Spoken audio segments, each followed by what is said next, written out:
Hi folks, today I thought I would talk a little bit about my favorite race distance, which is the half marathon.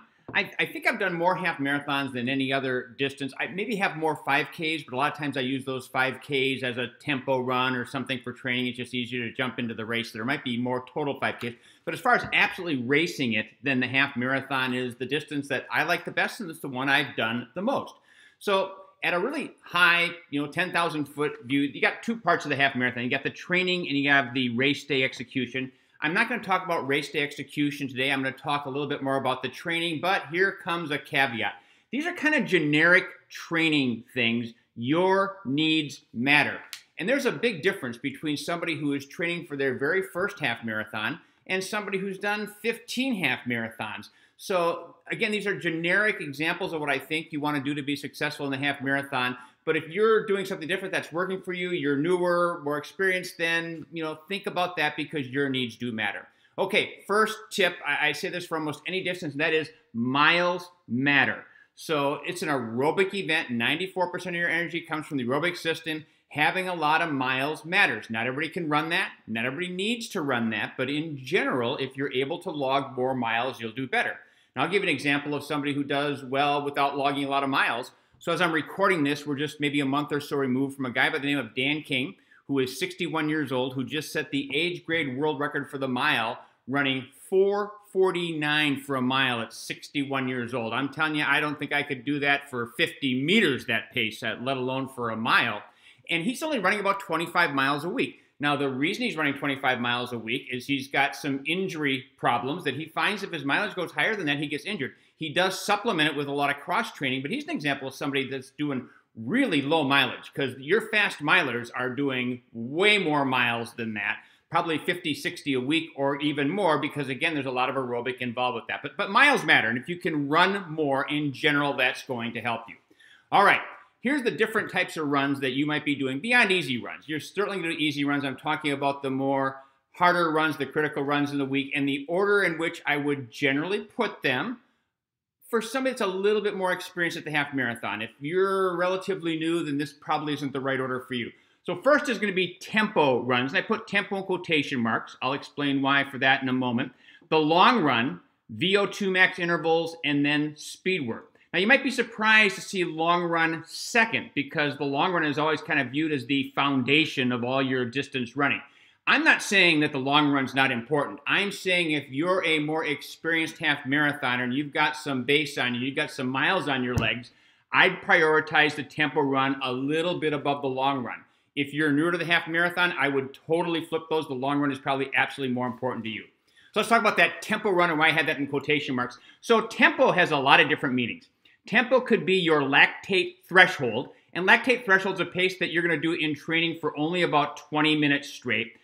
It could also be referred to as any type of steady running or interval running for a longer period of time that is typically faster than what your goal pace might be. So if your goal pace for a half was, say, 8-minute pace, then you might be doing some longer intervals, some longer runs than this 20 minutes that's going to be somewhat faster than that. How much faster? Depends upon how fast you're going. So in general, the longer the interval is or the longer the steady run is, then the slower your pace is. I say slow, not that it's a slow pace, but how much faster are you going to be than what your goal pace might be. The longer the interval, the longer the steady run, the difference that might be. Here's a quick example.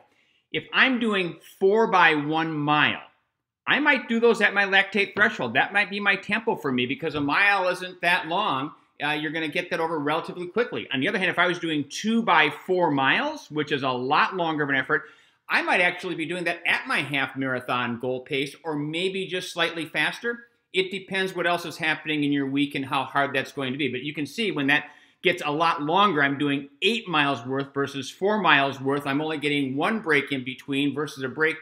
I'm going to do that a little bit longer. In general, I go up about maybe 5 seconds a mile every time I increase my distance a little bit.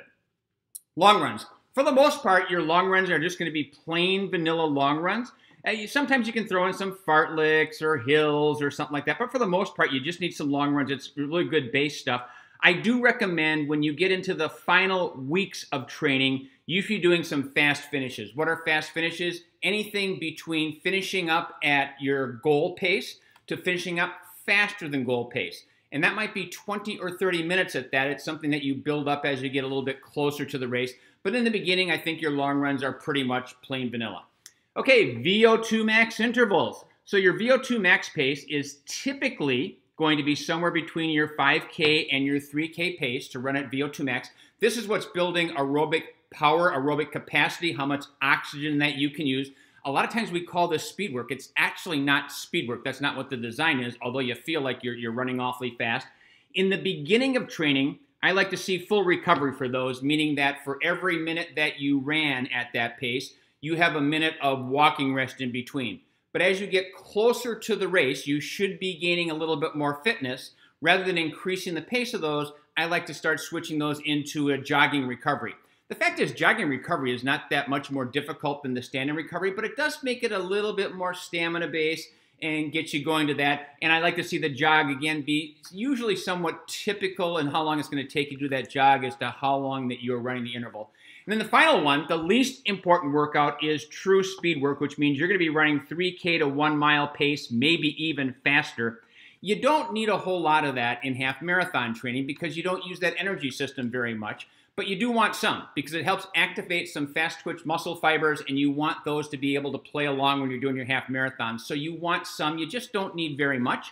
I tend to do that by giving people strides. I'm a big believer in strides. I've got a video on strides. I'll try and remember to put a link up on one of these sides to where the strides video is.